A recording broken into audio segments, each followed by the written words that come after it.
Hai, Assalamualaikum warahmatullahi wabarakatuh dan selamat pagi semua. Hari ini kita akan belajar tentang aspek tata bahasa. Kali ini cikgu fokuskan pada standard kandungan 5.2 iaitu memahami dan menggunakan golongan kata yang sesuai dalam pelbagai bidang. Dan standard pembelajaran kita pula pada hari ini mengenal pasti dan menggunakan golongan kata nama dengan betul mengikut konteks. Jadi topik kita pada hari ini ialah kata nama. Mesti semua sudah ada pengetahuan sedia ada tentang kata nama kan? Jadi jom kita mula. Baiklah, jom kita berkenalan dulu dengan kata nama. Apa yang kamu faham tentang kata nama? Yang pertama, kata nama merupakan salah satu daripada golongan kata. Untuk pengetahuan murid-murid, golongan kata dalam bahasa Melayu ada 4, iaitu kata kerja, kata adjektif, kata sendi nama dan tentulah termasuk juga kata nama. Jadi, kata nama merupakan salah satu daripada golongan kata tersebut. Seterusnya, yang kedua, kata nama merupakan unsur binaan frasa nama. Yang ketiga, kata nama terdiri daripada 3 kumpulan, iaitu kata nama khas, kata nama am dan kata ganti nama. Okey, cikgu akan perincikan lagi 3 kumpulan kata nama ini pada slide seterusnya. Baiklah, yang pertama, kata nama khas. Kata nama khas ialah kata yang digunakan untuk merujuk nama manusia, haiwan, tumbuhan, benda, tempat dan seumpamanya secara khusus.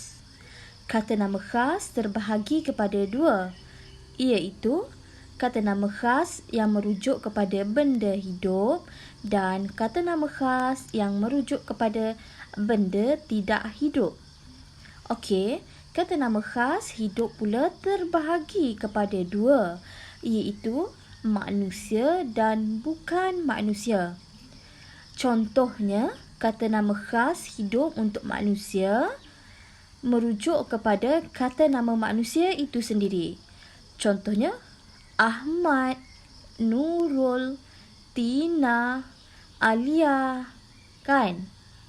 Dan untuk kata nama khas hidup bukan manusia pula ialah boleh diambil daripada nama binatang seperti sang belang, si comel. Sang belang ni harimau kan? Si comel pula merujuk kepada kucing. Untuk kata nama khas hidup bukan manusia juga merangkumi nama malaikat. Contohnya, malaikat Jibril. Okey, kata nama khas tidak hidup, kata nama khas tak hidup. Kita ambil contoh jalur gemilang, iaitu bendera negara kita. Contoh yang seterusnya ialah Proton Saga yang merujuk kepada benda dan Gunung Ledang yang merujuk kepada tempat. Okey, ini merupakan antara contoh kata nama khas. Baiklah, seterusnya kata nama am yang juga terbahagi kepada 2, iaitu kata nama am hidup dan kata nama am tak hidup. Okey, kita lihat dulu kata nama am hidup.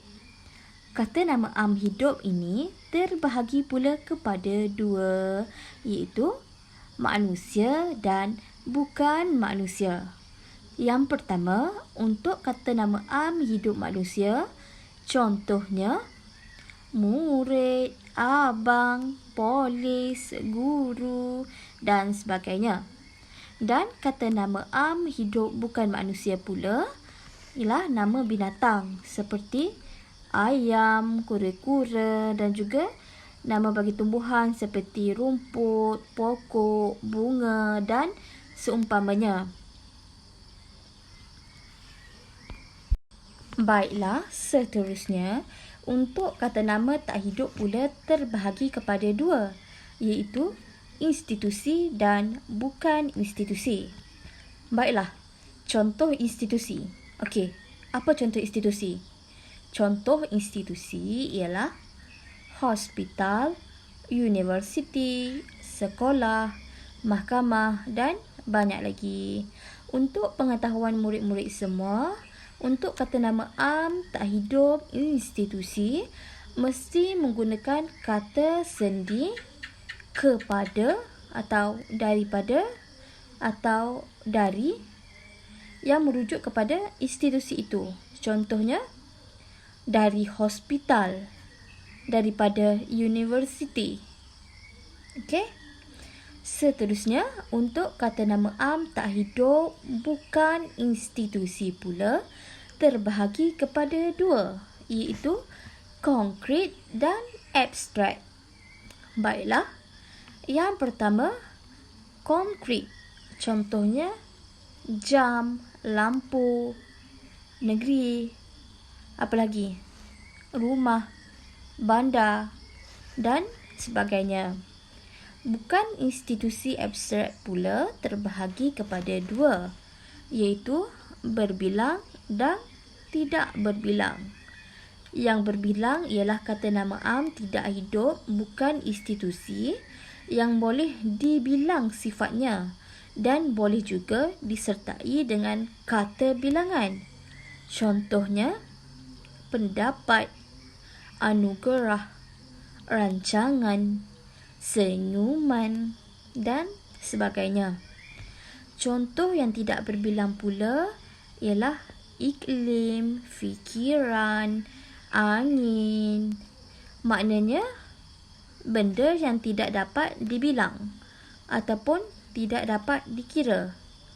Iklim, angin tidak dapat dikira kan? Okey, selesai untuk kata nama Macam mana? Rumit? Sebenarnya tidaklah rumit. Kena teliti satu persatu. Baiklah, kita berakhir pula pada kata nama yang terakhir, iaitu kata ganti nama. Kata ganti nama terbahagi kepada dua, iaitu kata ganti nama tunjuk dan kata ganti nama diri. Okey, untuk kata ganti nama tunjuk terbahagi pula kepada dua, iaitu umum yang merujuk kepada ini atau itu, manakala kata ganti nama tunjuk tempat yang merujuk kepada sana ataupun sini ataupun situ. Okey, seterusnya untuk kata ganti diri pula terbahagi kepada dua, iaitu tanya dan orang.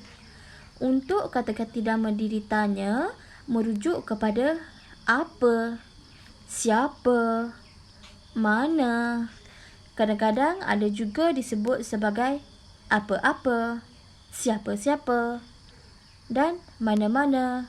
Ianya digandakan. Baiklah, untuk kata ganti nama diri orang pula terbahagi kepada tiga, iaitu kata ganti nama diri orang pertama yang merujuk kepada saya, aku, beta, patik, kami dan kita. Kata ganti nama diri orang kedua pula ialah anda, saudara, engkau, awak, kamu. Dan yang terakhir, kata ganti nama diri ketiga yang merujuk kepada ia, dia, beliau, mereka dan nya. Okey. Baiklah murid-murid, Cikgu harapkan penerangan ini dapat membantu kamu memahami apa itu kata nama dan juga kategori kata nama. Cikgu akan bagi tugasan bagi menguji tahap kefahaman kamu. Itu sahaja sesi penerangan cikgu pada hari ini. Terima kasih kerana memberikan tumpuan. Assalamualaikum.